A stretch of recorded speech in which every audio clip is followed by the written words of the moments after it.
John sat on a bench in Madison Square, New York, and looked up at the sky. A dead leaf fell onto his arm. Winter was coming, and John knew that he must make his plans. He shifted uncomfortably on his bench. He wanted 3 months in a nice warm prison with food and good friends. This was how he usually spent his winters, and now it was time because at night on his bench in the square, 3 newspapers did not keep out the cold. So John decided to go to prison and immediately began to try his first plan. It was usually easy. He ate dinner in an expensive restaurant, then he told them he had no money and they called a policeman. Nice and easy with no trouble.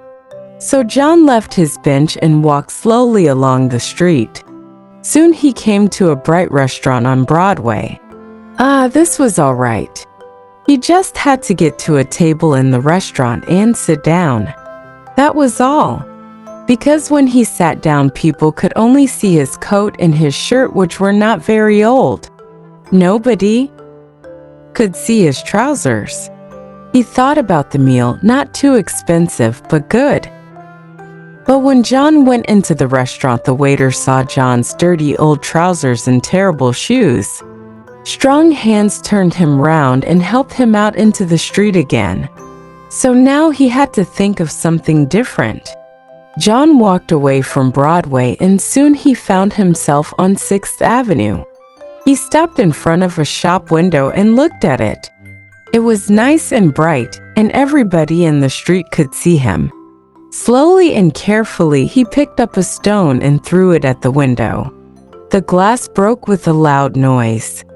People ran around the corner, and John was happy because the man in front was a policeman. John did not move. He stood there with his hands in his pockets, and he smiled. I'll soon be in prison now, he thought. The policeman came up to John. Who did that? He asked. Perhaps I did, John replied. But the policeman knew that people who break windows do not stop to talk to policemen. They run away. And just then the policeman saw another man who was running to catch a bus. So the policeman ran after him. John watched for a minute, then he walked away. No luck again. He began to feel cross. But on the opposite side of the road, he saw a little restaurant. That'll be all right, he thought, and he went in. This time nobody looked at his trousers and his shoes. He enjoyed his meal and then he looked up at the waiter, smiled and said, I haven't got any money, you know. Now call the police and do it quickly. I'm tired. No police for you, the waiter answered. Hey, Joe, another waiter came, and together they threw John out into the cold street. John lay there very angry. With difficulty, he stood up. His nice warm prison was still far away, and John was very unhappy. He felt worse because a policeman who was standing near laughed and walked away. John moved on, but he walked for a long time before he tried again. This time it looked easy. A nice young woman was standing in front of a shop window not very far away. There was also a policeman. John moved nearer to the young woman. He saw that the policeman was watching him. Then he said to the young woman with a smile, Why don't you come with me, my dear? I can give you a good time. The young woman moved away a little and looked more carefully into the shop window. John looked at the policeman.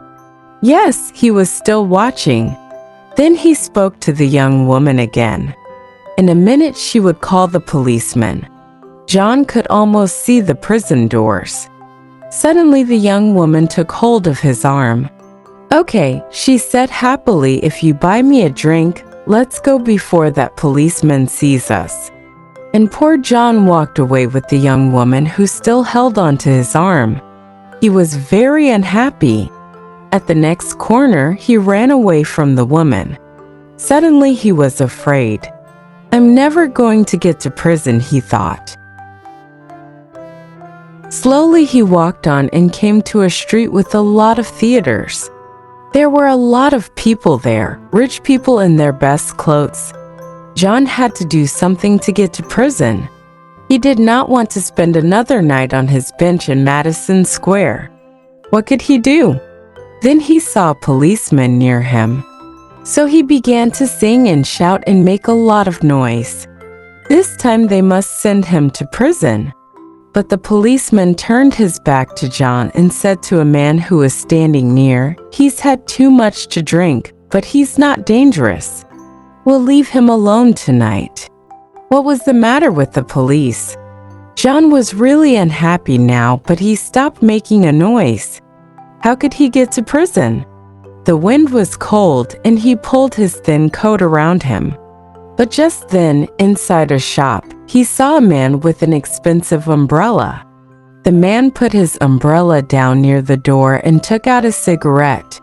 John went into the shop, picked up the umbrella, and slowly he began to walk away. The man came quickly after him. "That's my umbrella," he said. "Oh, is it?" John replied. "Then why don't you call a policeman? I took it, and you say it's your umbrella. Go on then, call a policeman. Look, there's one on the corner." The umbrella man looked unhappy. "Well, you know, perhaps I've made a mistake. I took it from a restaurant this morning. If it's yours, well, I'm very sorry." "Of course it's my umbrella," John said. The policeman looked at them, and the umbrella man walked away. The policeman went to help a beautiful young girl to cross the road. John was really angry now. He threw the umbrella away and said many bad things about policemen. Just because he wanted to go to prison, they did not want to send him there. He could do nothing wrong. He began to walk back to Madison Square and home, his bench. But on a quiet corner, John suddenly stopped. Here in the middle of the city was a beautiful old church. Through one purple window, he could see a soft light, and sweet music was coming from inside the church. The moon was high in the sky, and everything was quiet. For a few seconds, it was like a country church, and John remembered other happier days. He thought of the days when he had a mother, friends, and beautiful things in his life. Then he thought about his life now, the empty days, the dead plans, and then a wonderful thing happened. John decided to change his life and be a new man. Tomorrow, he said to himself, "I'll go into town and find work. My life will be good again. I'll be somebody important. Everything will be different. John felt a hand on his arm. He jumped and looked round quickly into the face of a policeman. "What are you doing here?" asked the policeman. "Nothing," John answered. "Then come with me," the policeman said. 3 months in prison, they told John the next day.